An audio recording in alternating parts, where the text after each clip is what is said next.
होली का मंगल हो। होली का महत्व के बारे में जो मैं विशेष तौर पे जिस बात पे प्रकाश डालना चाह रहा हूँ बस आप उसी पे गौर करिए। होली क्यों मनाई जाती है, किस लिए मनाई जाती है, सब आपको गूगल से मिल जाएंगे, यूट्यूब में मिल जाएंगे। ठीक है ना। ये सबको मालूम, बचपन से पढ़ते आ रहे हैं, भक्त प्रहलाद की कथा सबने लगभग लगभग सुनी है। खैर एनीवे, मैं यहाँ पे कुछ कहने जा रहा हूँ जो इससे पहले एक वीडियो बनाई, उस पार्ट को भी आप जरूर सुनिए। तभी जाके क्या कहते हैं, आप कोई भी जब त्योहार मनाएंगे तो आपको वो पार्ट सुनेंगे तो आपको आनंद हो जाएगा और आपको सारी बातें क्लियर हो जाएंगी।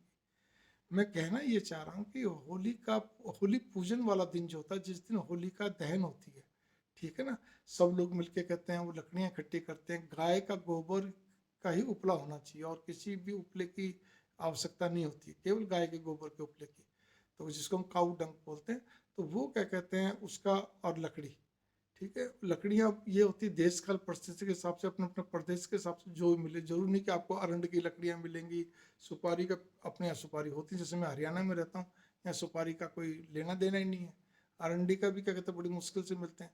तो आमतौर पे यहाँ पे आपको आम की लकड़ी मिल जाती है, आपको जांडी की लकड़ियाँ बहुत मिलती हैं, ठीक है ना, पीपल की लकड़ियाँ बहुत मिलती हैं, अपने अपने एरिया के हिसाब से।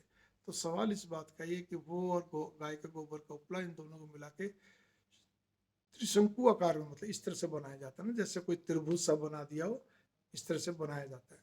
और फिर बाद में उसमें सुहागन स्त्रियां वगैरह, बच्चे वगैरह सब आके उसमें, हम वैसे पुरुष भी करते हैं लेकिन ज़्यादातर सुहागन स्त्री ज़्यादा करती है, कच्चा सूत भगवान का नाम लेते हुए उनमें चारों तरफ लपेटती हैं, 7 बार पूरा पूरा फेरी लेती हैं। और ये सब चीज़ें वैसे तो हम सबको करना चाहिए, अच्छी चीज़ है, बढ़िया चीज़ है। आप जितनी बार उसके अंदर फेरी लेते हैं उतनी बार भगवान का जाप करते चलिए, ज़्यादा अच्छा रहेगा, बढ़िया रहेगा। हाथ जोड़ के क्या कहते हैं, होलिका माता को प्रणाम करो, इस तरह बोलना। मैं होली सबसे सर्वप्रथम भगवान गणपति जी को प्रणाम करता हूँ।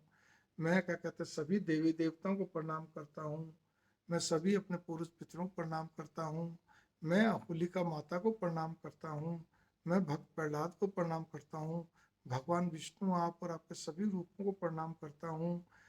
मतलब वैसे देवी देवता वगैरह फिर भी बोल दीजिए, क्योंकि नरसिंह भगवान जी भगवान विष्णु जी के अवतार थे। इसी प्रकार से मैं जो है आपका सभी पंच तत्वों को प्रणाम करता हूँ। ऐसे आपको और भी कुछ बोलना बोल लीजिए, फिर जो मंत्र आप करते आ रहे हैं, चाहे राम राम कर रहे हैं, आप गायत्री मंत्र कर रहे हैं, जो भी देवी देवता का आपके मुंह में चढ़ा हुआ है, आप वो मंत्र बोल के और आपने 7 बार प्रदक्षिणा कर लीजिए, मतलब उसके चारों तरफ फेरी कर लीजिए। उसके बाद क्या कहते हैं, चलते चलते वो थोड़ी सी राख जो है उसकी अगर ले सके ठीक है, क्योंकि बहुत गर्म होता है। नहीं तो अगले दिन क्या कहते हैं वो राख अपने घर पे थोड़ी सी ले आइए, जितना भी हो, और उसको अपने, वैसे तो वहाँ से भी थोड़ी सी ली जा सकती है, थोड़ा तिलक कर लीजिए, और नहीं तो अगले दिन मंगवा के थोड़ा छान कर उसको एक बोतल में भर के रख लीजिए, डब्बे में, बोतल में। और उसका रोज़ भी तिलक करेंगे, बहुत अच्छी बात है। या यहाँ पे लगा लीजिए, नज़र नहीं लगती है। दूसरी चीज़ एक और भी रहती है, बच्चों को तेज नज़र लगती है और कुछ प्रॉब्लम हो, तो उसको ताबीज़ सा छोटा सा बना के उसमें डाल दूल के, ताबीज़ आपके घर में बड़े बुजुर्ग बना देंगे, उसको भर के, मतलब ताबीज़ के अंदर और किसी चीज़ में भर के बना के और अपने गले में पहना दीजिए, जिसके भी पहनाना, अपने पहना अपने या किसी के। वो एक सबसे अचूक उपाय होता है, क्योंकि उस दिन उसमें पावर ज़्यादा रहती है। लेकिन एक चीज़ और भी करनी है आपको ना उस दिन, सबसे बड़ी चीज़, मैं 2-3 कुछ चीज़ें बता रहा हूँ, गौर कर लीजिए। एक और भी काम करना है उस दिन आपको, क्योंकि देखिए देश काल परिस्थिति हिसाब से अब तो हमें जाना भी पड़ता है, आना ही पड़ता है, बहुत सारे कार्य होते हैं, बिजनेस है, सर्विस है, पढ़ाई लिखाई और भी कई तरह के, ठीक ना, यात्राएं भी चल रही होती हैं। लेकिन आपको जो आपसे उपलब्ध हो सके, नींबू एक ऐसा आइटम है जो ऑल ओवर इंडिया हर जगह उपलब्ध हो जाएगा, गांव गांव में हो जाएगा, स्टेशन पे भी हो जाएगा, सड़क पे भी हो जाएगा, मतलब कहीं आप रोड पे चल रहे तो भी मिल जाएगा, मतलब हर जगह मिल जाएगा। एक नींबू उस दिन अपने पास रखें, अगर आप कहीं पे भी आना जाना पड़ रहा है, चाहे स्कूल में जा रहे हो, कॉलेज में जा रहे हो, सर्विस में जा रहे हो, बिजनेस करो, कुछ भी हो, बाजार में हो, एक नींबू अपने पास रख लीजिए बस, ठीक है। और अगर आपको याद रहे तो घर से ये भी कर सकते हैं, अगर नींबू रखने में आपको अटपटा सा लगता है, बार बार जेब में इधर उधर में दिक्कत है, पर्स में नहीं रखना कि आपने अपनी लेडीज जैसे अपने पर्स लगा लिया, कोई थैला लिया, बैग लिया, नहीं, जेब में रखने के लिए बोला आपको। या स्त्रियां भी अब कैसे रखेंगी वो तो उनको देखना, तो उसका एक और भी तरीका है कि आप कोई भी काला तिल ले लीजिए, आधा चम्मच या 1 चम्मच, टीस्पून, या आप क्या कहते हैं काली सरसों भी इसके जगह यूज कर सकते हैं, या दोनों को मिला के ले लीजिए, जैसा आपको उचित लगता है, ठीक ना, आधा आधा चम्मच दोनों ले लिया, कोई इसमें वाली बात नहीं। इनको क्या कहते हैं पोटली बना के आप क्या कहते हैं अपने पास रख लीजिए, बस वो पोटली सफ़ेद कपड़े में ना बने, ठीक है। और पीला कपड़ा हो, मैरून हो, काला काला हो तो और भी अच्छी बात है, ठीक है।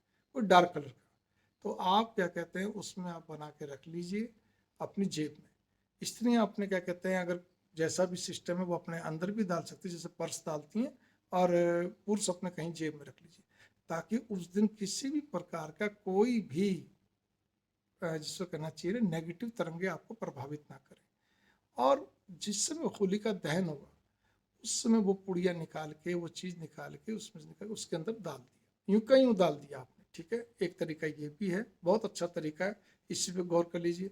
अगर आप घर से बाहर भी नहीं निकल रहे, कुछ छोटे बच्चे तो जो घर में ही रहते हैं, तो आप उनके ऊपर से ये चीज़ें वार दीजिए। आप नींबू है आपका, क्या कहते हैं नारियल भी वार सकते हैं, बहुत अच्छा है, सूखा नारियल पूरे ऊपर से वार दिया आपने। सभी एक एक नारियल जितने सदस्य ले ली, सबके ऊपर से एक नारियल उनके नाम का वार के इकट्ठा करके वहाँ पे कहते होलिका दहन में डाल दिया आपने।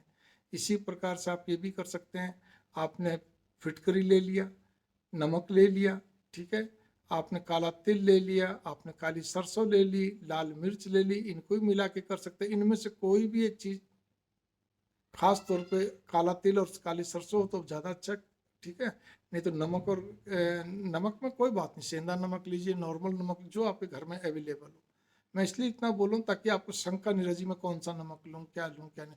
फिटकरी नहीं है तो कुछ आपको दिमाग लगाने की जरूरत नहीं। मैंने कहा ना, जो आपके घर में उपलब्ध हो वो आप ले लीजिए।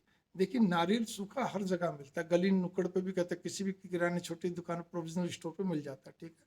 आपने वो ले लिया, नींबू ले लिया, नींबू हर घर में होता है, बार बार कह रहा हूँ, काला तिल है आपका, जो भी कुछ है सबको मिक्स करके भी कर सकते हैं, अलग अलग करके भी कर सकते हैं, बस अपने प्रसाद बार बार और वहाँ आपने घेर दिया, मतलब डाल दिया उसके अंदर। ये तो वही आपको मैंने कुछ चीज़ें बताई। अब होलिका दहन का दिन का और महत्व क्या है, देखिए मैं फिर कहना चाहता हूँ, होली का दिन का महत्व यही है कि आप इस दिन बहुत ज़्यादा थकने वाले काम ना करें। अब ठीक, आप सर्विस चाहे बिजनेस से थके उतरे तो थोड़ा आराम करो, जितना आराम करना कर लो, हल्का खा लो जो भी कुछ है, लेकिन आराम कर लो। आप आते ही चाहे सो जाओ, कर जाओ जो भी कुछ है, क्योंकि आपको रात को महानिशा काल शुरू होता है रात्रि के 11:30 बजे से। आप 11 बजे कम से कम बैठ जाओ, उससे पहले बैठ जाओ तो अच्छी बात है, नहीं तो 11 बजे तो बैठ ही जाओ।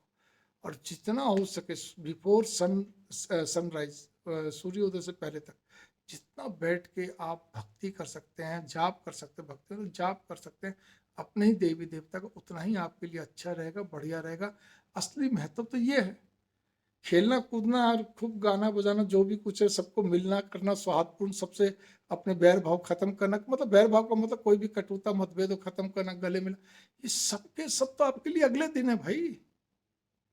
लेकिन इस रात को क्यों छोड़ो, मैं तो कहता हूं अपनी डायरी में नोट कर लो, मन मस्तिष्क में नोट कर लीजिए, शास्त्र क्या बोलते हैं। 2 नवरात्रे तो कम से कम जो हमारे को दिखते हैं अप्रैल अक्टूबर के आसपास आते हैं, मतलब चैत्र माह में, सर्दियों के शुरू में और गर्मियों के शुरू में। इसी प्रकार से ये 5 विशेष पर्व हैं, आप 2-4 और भी जोड़ लीजिए, ठीक है ना। हर महीने में एक पर्व मान लीजिए तो भी 10 हो गए।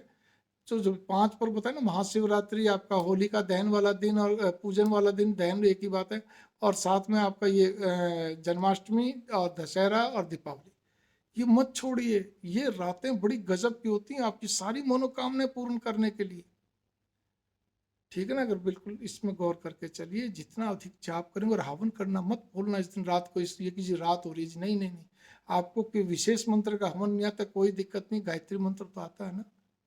अगर आपको गायत्री मंत्र याद नहीं, आपके बच्चे को याद होगा, किसी को घर में याद हो, उसको बैठा लो, वो बोलता जाएगा, आप तो सवा जब बोलेगा तो आप उसके अंदर आहुति डालेंगे, जितना आपका मन करे।